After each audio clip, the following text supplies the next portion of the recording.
Sairam students, welcome back. I hope you all are fine.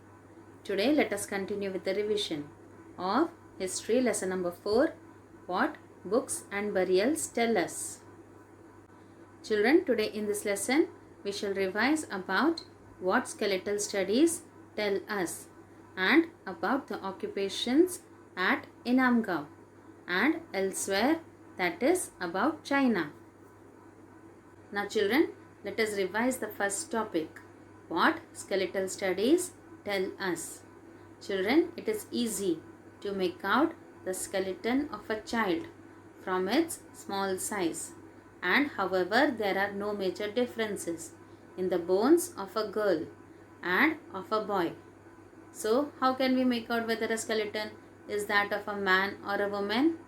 Sometimes the people, they decided on the basis of what is found with the skeleton.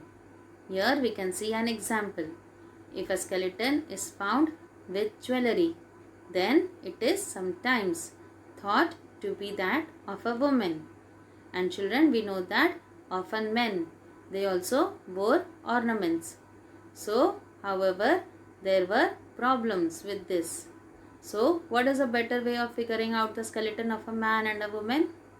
The better way of figuring out the skeleton is by looking at the bone structure, that is the hip or the pelvic area of the woman. It is generally larger to enable childbearing, and these distinctions, they are based on modern skeletal studies. Children, have you heard about Charaka? About 2000 years ago, there was a famous physician named Charaka. And what did he write? He wrote a book on medicine. What is it known as? It is known as the Charaka Samhita. And there he states that the human body has 360 bones. And this is a much larger number than the 200 bones that are recognized in modern anatomy. Children, we know that an adult has 206 bones, isn't it? So, Charaka, he arrived at this figure by counting the teeth, joints and the cartilage. Now children, let us revise the next topic, that is about the occupations at Inamgaon. Children, here the people at Inamgaon, they followed various occupations. Some of the people were agriculturalists, that is the archaeologists, they have found seeds of wheat, barley, rice, pulses, millets, peas and sesame. This means the people at Inamgaon, they ate wheat, barley, rice, pulses, millets, peas and sesame. And some of the people at Inamgaon, they were the hunter-gatherers, and some of them were pastoralists. That is, the bones of a number of animals have also been found, and the cut marks on the bones of some animals. What does it suggest? It suggests that a few of these animals may have been used as food by the people at Inamgaon. And these animals include cattle, buffalo, goat, sheep, dog, horse, ass, pig, sambar, spotted deer, black buck, antelope, hare and mongoose. Besides birds, crocodile, turtle, crab and fish were also found.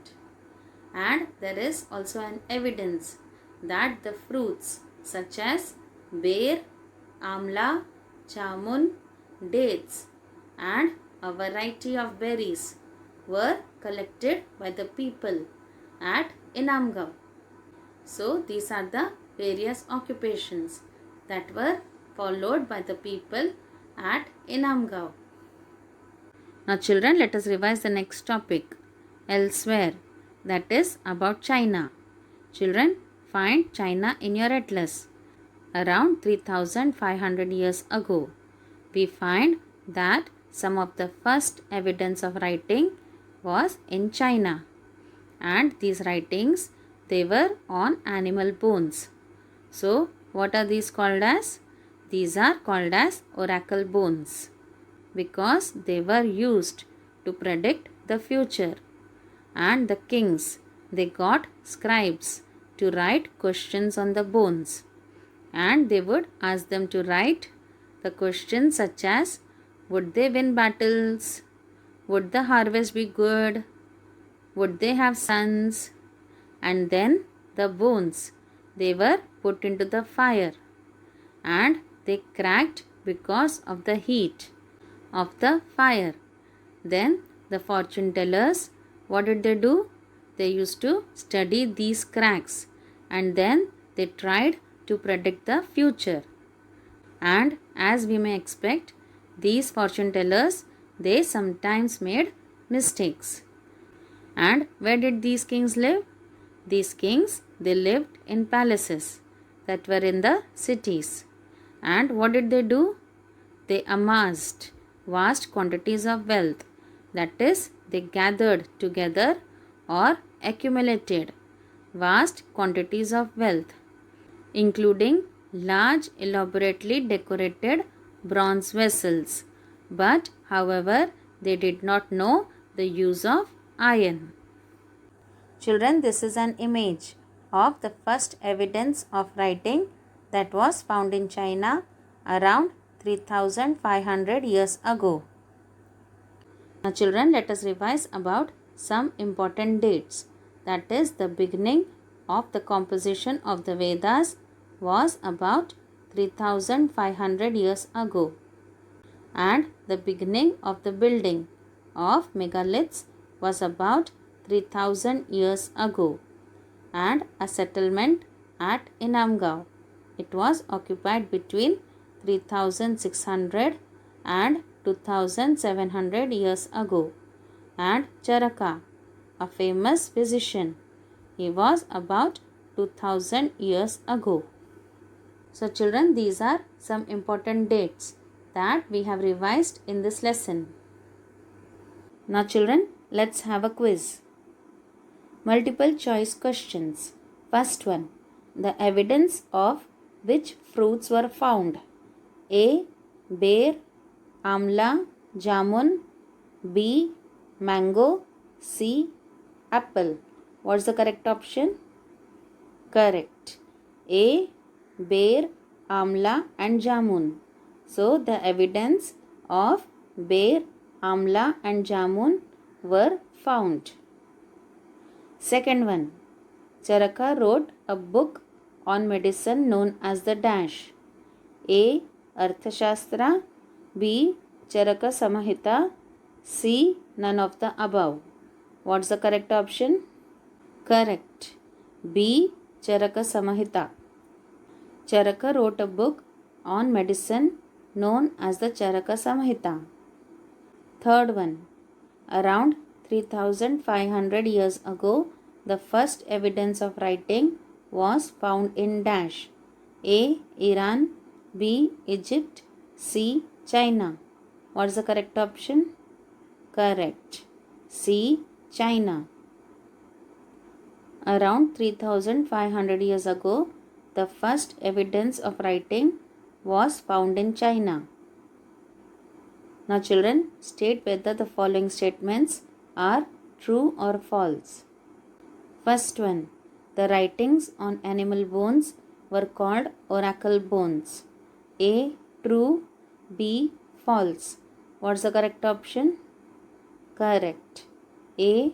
True. Second one, about 1500 years ago, there was a famous physician named Charaka.